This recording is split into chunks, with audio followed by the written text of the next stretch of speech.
Hey guys, today we're working on feathered butterfly layers and we're pairing it with a black to red ombre hair color. So in this video, I'm going to show you how to achieve this entire look step by step.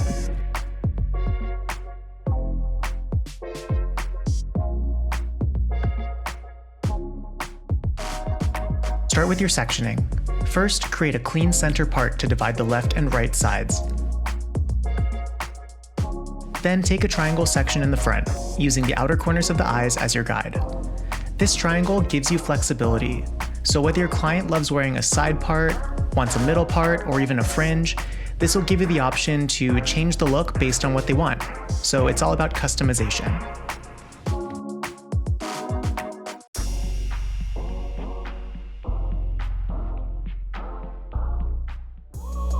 Now let's move on to the front layers. First, separate the front from the back with a vertical parting from the high point of the head down to the ear. You'll be working in vertical subsections. Take your first subsection in the front, keeping it nice and clean. It should be about an inch thick.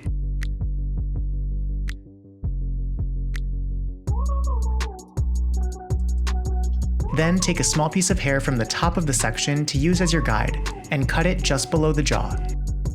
If you create your guide in the front instead of the top, it'll end up making your layers shorter than you expect, so be sure that your guide comes from the top of the section, not the front. Split your subsections so they're easier to control. Remember, not cutting past the second knuckle keeps your tension even and your cut consistent. You'll lift the hair up and around the head, and your fingers should sit at a slight diagonal so the length stays heavier towards the bottom. This elevation helps you keep that length while naturally creating an extended finger angle. Take a guide from the bottom of your first subsection and follow that same line through the rest of the section. When you comb everything down, you'll see a beautiful face framing guide starting to form.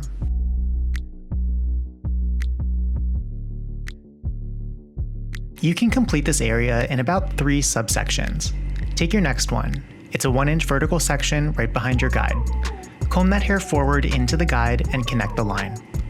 What makes this technique so beginner-friendly is that all the front layers are cut to one stationary guideline. It keeps everything super consistent and makes it almost impossible to get lost during the cut. If you're a stylist or if you're just cutting your friend's hair, make sure to stand in front of the client. It's always easier to pull the hair towards yourself than it is to push it away. If you've learned something new so far, let me know in the comments. I love hearing what you take away from these videos.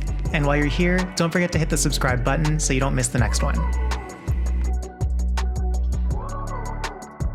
Now you're probably asking, why can't I cut this all at once without subsectioning?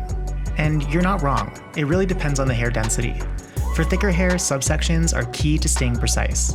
But for thinner or sparse hair, you probably could get away with cutting it all in one go.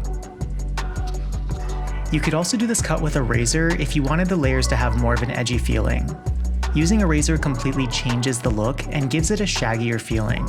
It'll also help to remove some weight if you're working on super thick hair. Okay, now let's move on to the back layers. Start by taking a new guide from the front section, about a 1/2 inch thick, and be sure to clip the front out of the way so it stays protected. Next, take sections of hair from the back and connect them to your guide by lifting the hair up and pulling it forward. This elevation creates soft movement and adds a lot of layers at the top. Your cutting line will follow the guide you set and should be mostly horizontal.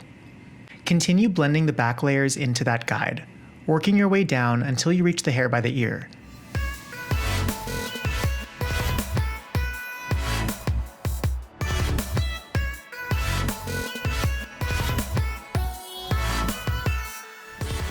For the hair below the ear, take a small guide from the bottom of the top section. Clip the top section up and out of the way to protect it from being cut. Before cutting, double check that you're not removing too much length, and then lift the hair straight up and cut following your guide. This will give you beautifully blended layers all the way from top to bottom. This is a large amount of hair, so you might have to cut it in 2 subsections. If you lose control, just recomb that hair and then cut it once you're back in control and have even tension. Then you can just finish the cut by softening and blending the ends.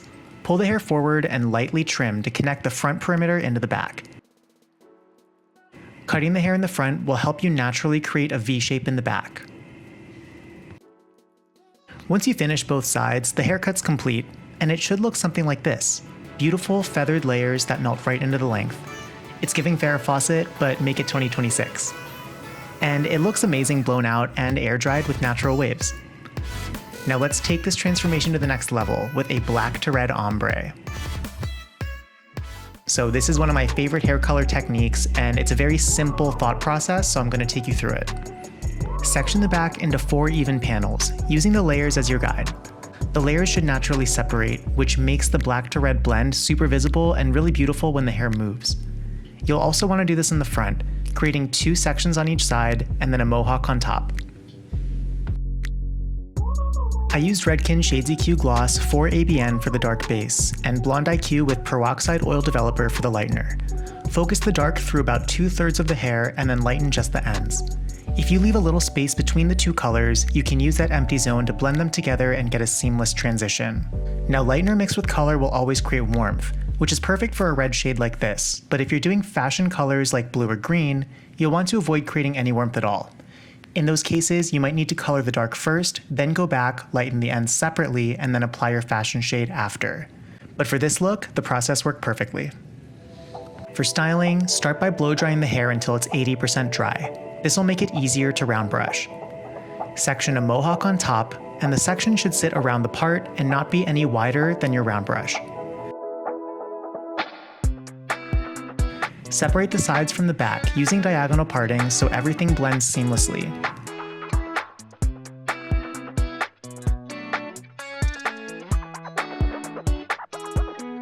We're going to use the same principle when drying the back, taking diagonal subsections from bottom to top. I always recommend blow drying both sides of the section to make sure the hair is fully finished. Any leftover moisture can cause frizz or make your natural curl snap back, so don't waste your blow dry. As you work upwards, your diagonal partings will intersect, and that's what helps everything blend together when you brush it out. I'm flipping the ends up to get that whimsical butterfly finish, but you can totally blow dry it under for a clean, modern face frame. I'm also using a huge round brush, which I highly recommend if you have super long hair. It lets you take bigger sections and gets through your blow dry so much faster. This is the Olivia Garden XL brush, and I have it in multiple sizes. It works really well in the salon to get through your blow dries fast. In the front, take diagonal back subsections and pull the hair forward as you dry it. This part's really satisfying because you can start to see the layers come to life and form that feathered butterfly finish.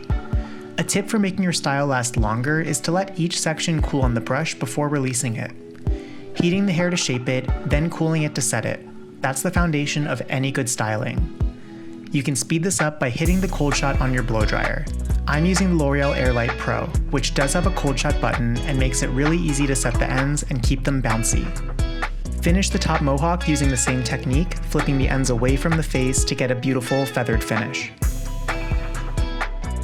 This is truly a timeless cut that works on most hair types. It gives you shape, volume, and endless styling options. I will say the thicker the hair, the bouncier the result, so keep that in mind when you're trying this one out. But honestly, this can be customized for almost any hair type or density. And this is the finished look. Beautiful butterfly layers with a smooth transition from black to red. The layering technique gives us lift and movement, the sectioning helped the color fall perfectly, and the blow dry gave it a really beautiful bounce. It's a great example of how good cutting and color placement work really well together. Even if you don't follow every step exactly the way I did it, I hope you were able to pick up some tips that help elevate the cuts and colors you're already doing. I'm really curious to see how you apply these techniques in your own work. Let me know what your favorite part of the transformation is in the comments, and if you have any different ways of approaching this, I'd love to hear your tips and advice. So that's how you do this layered haircut and tipped ombre hair color.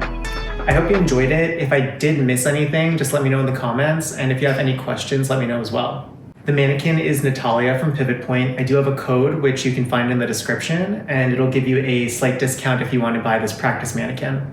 If you did enjoy the content and you're still here, please consider subscribing. It really helps me out. And also let me know what else you want to see, because I want to do even more creative hairstyles. I think next time we'll probably do a more textured face frame wolf cut kind of look, using whatever we have left over from this tipped ombre hair color to, I don't know, create something different and fun. But I hope you enjoyed, and I'll see you in the next video. Bye!